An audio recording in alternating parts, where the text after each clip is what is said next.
നമസ്കാരം. റാഫ്റ്റോ ക്രിക്കറ്റിലേക്ക് അവർക്കും സ്വാഗതം. IPLലെ ഇനി ഫൈനൽ മത്സരം മാത്രമേ ബാക്കിയുള്ളൂ.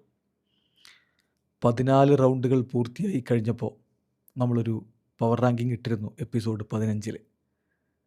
അതിൽ നമ്മൾ പറഞ്ഞത് 4 ടീമുകളുടെ പവർ റാങ്കിങ് ആയിട്ട് ചുരുങ്ങിയല്ലോ. ഓരോ റൗണ്ട് കഴിയുമ്പോഴും നമ്മളിങ്ങനെ പവർ റാങ്കിങ് പറഞ്ഞു വന്ന് അവസാനം പ്ലേ ഓഫ് മത്സരങ്ങൾക്ക് തൊട്ട് മുമ്പിട്ട പവർ റാങ്കിങ്ങിൽ 4ാം സ്ഥാനത്തായിരുന്നു SRH.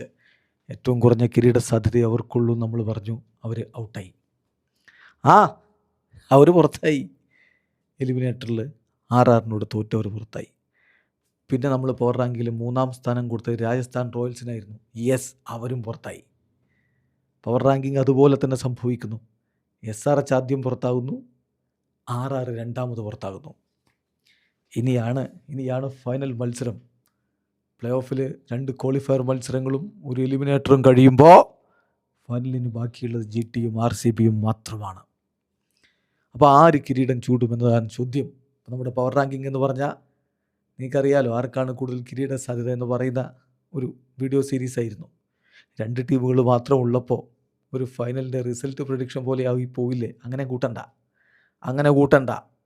ഇതെന്ത് നടക്കും എന്നുള്ള എൻ്റെ ഒരു പ്രഡിക്ഷൻ അല്ല, മറിച്ച് ടീമുകളുടെ പ്രകടനവും അതുപോലെ തന്നെ ഏത് ഗ്രൗണ്ടിലാണ് കളിക്കാൻ പോകുന്നത്, അവിടുത്തെ ഗ്രൗണ്ട് കണ്ടീഷൻ, അത് ഏത് ടീമിന് കൂടുതൽ സൂട്ടബിൾ ആകും, താരങ്ങളുടെ അവൈലബിലിറ്റി, ഇതൊക്കെ വെച്ചുകൊണ്ട് നമ്മൾ പറയുന്നതായിട്ടങ്ങ് മനസ്സിലാക്കുക. അപ്പോൾ GT or RCB പവർ റാങ്കിങ്ങിൽ 1-2 ടീമേ ഉള്ളൂ. 2ാം സ്ഥാനത്ത് RCB. ഇത് പലർക്കും അത്ര അങ്ങ് ദഹിക്കില്ല എന്നറിയാം, പക്ഷേ അങ്ങനെയാണ് ഇപ്പോൾ നമുക്ക് പറയാൻ പറ്റുകയുള്ളൂ. അതിന് പല കാരണങ്ങളുണ്ട്.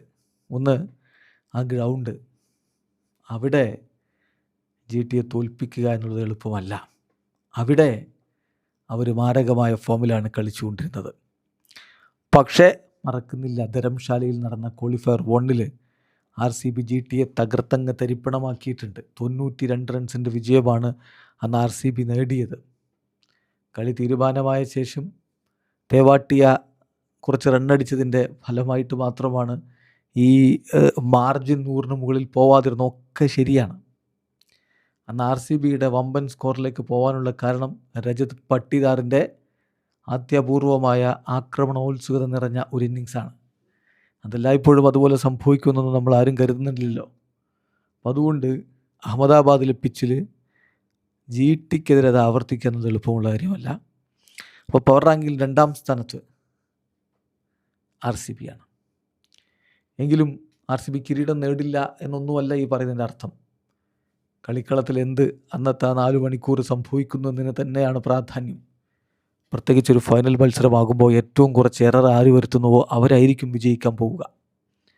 അതുകൊണ്ട് കിങ് കോഹ്ലിയും രജത് പട്ടിദാറും ദേവദത്ത് പടിക്കലും ടിം ഡേവിഡും കൃണാൽ പാണ്ഡ്യയും ഒക്കെ അടങ്ങുന്ന ബാറ്റിംഗ് നിര, വെങ്കടേഷ് അയ്യർ ഉണ്ടാവും. ഇനിയിപ്പോൾ വെങ്കിയില്ലെങ്കിൽ ഫിൽസാൾട്ട് മടങ്ങിയെത്തുമോ എന്നുള്ളതാണ് ചോദ്യം. ഫിൽസാൾട്ട് ഫിറ്റായി ഫൈനൽ കളിക്കുമെന്നാണ് ലഭ്യമാകുന്ന വിവരങ്ങൾ. അദ്ദേഹം കളിക്കുകയാണെങ്കിൽ പിന്നെ ഡഫിയെ പുറത്തിരുത്തേണ്ടി വരും.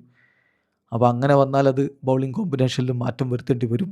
എന്ത് തീരുമാനത്തിലേക്ക് RCBയുടെ തലപ്പത്തിരിക്കുന്നവർ പോകും എന്നുള്ളത് വരും മണിക്കൂറുകളിലാണ് നമുക്കറിയാൻ പറ്റുക. അപ്പോൾ നമ്മളത് വിശദമായിട്ട് ചർച്ച ചെയ്യാം. അല്ലെങ്കിൽ RCB ആണ് നമ്മുടെ പവർ റാങ്കിങ്ങിൽ 2ാമത്. പവർ റാങ്കിൽ 1ാമത് ഏറ്റവും അധികം കിരീട സാധ്യത നമ്മൾ കാണുന്നത് GTക്കാണ്. അതിൻ്റെ കാരണം മറ്റൊന്നുമല്ല, മികച്ച ടീമുണ്ടത് പ്ലസ് ആ ഗ്രൗണ്ട് കണ്ടീഷൻ അവർക്ക് അനുകൂലമാണ്. അവരവിടെ മികവ് കാണിച്ച് പലതവണ വമ്പന്മാരെയൊക്കെ വീഴ്ത്തി വിജയിച്ച് കയറിയതാണ്. പിന്നെ അവരുടെ ബാറ്റിംഗ് അറിയാലോ. സായ് സുദർശൻ ഇപ്പോൾ അദ്ദേഹത്തെ എതിരാളികൾക്ക് ഔട്ടാക്കാൻ പറ്റുന്നില്ല. അദ്ദേഹം സ്റ്റമ്പിലേക്ക് ബാറ്റ് എറിഞ്ഞിട്ടാണ് ഇപ്പോൾ ഔട്ടായി പോകുന്നത്. ആ രൂപത്തിലേക്ക് മാറി. ശുഭൻ ഗില്ലാണെങ്കിലോ മാരക ഫോമിലാണ്. ധരംശാലയിൽ സംഭവിച്ചത് നോക്കണ്ട, അതും പറഞ്ഞു വരണ്ട. ആ പിച്ചല്ല ഈ പിച്ച്. സോ മാരക ഫോമിലാണ് ശുഭൻ ഗില്ലുള്ളത്. ബട്ട്ലർ ആണെങ്കിലും വാഷിങ്ടൺ സുന്ദർ ആണെങ്കിലും രാഹുൽ തെവാട്ടി ഇപ്പോൾ ഫിനിഷിംഗ് അദ്ദേഹം വീണ്ടും രാഗി മിനുക്കി എടുത്തിട്ടുണ്ട്. അതൊക്കെ നോക്കുമ്പോൾ അവരുടെ ബാറ്റിംഗ് നിര ശക്തം തന്നെയാണ്. ബൗളിങ്ങിലും അതുപോലെ തന്നെ അവർക്ക് കരുത്തുള്ള ബൗളർമാരുണ്ട്. സിറാജും റബാദയും പ്രസിദ്ധ് കൃഷ്ണയും ജെയ്സൺ ഹോൾഡറും ഒക്കെ ചേരുമ്പോൾ എതിരാളികൾക്ക് നല്ല രൂപത്തിൽ അവർ തലവേദന ഉണ്ടാക്കും. ഇപ്പോൾ ഇന്നലെ റാഷിദ് ഖാൻ അടി കിട്ടിയ നോക്കണ്ട, ഗുജറാത്തിൽ അദ്ദേഹവും മികവ് കാണിക്കാറുണ്ട്. അപ്പോൾ നമ്മുടെ പവർ റാങ്കിങ്ങിൽ ഒന്നാമത് RCB, രണ്ടാമത് GT. നിങ്ങൾക്ക് എന്തായാലും വ്യത്യസ്ത അഭിപ്രായം, പ്രത്യേകിച്ച് RCB ആരാധകർക്ക് കമൻറ്റ് ബോക്സിൽ നമുക്ക് മാന്യമായ സംവാദങ്ങളുമായിട്ട് മുന്നോട്ട് പോകും. വീഡിയോ അവസാനിക്കുന്നു. ക്രിക്കറ്റ് ലോകത്തെ കൂടുതൽ വിശേഷങ്ങളുമായി റഫ്ലക്സിൽ എത്താം.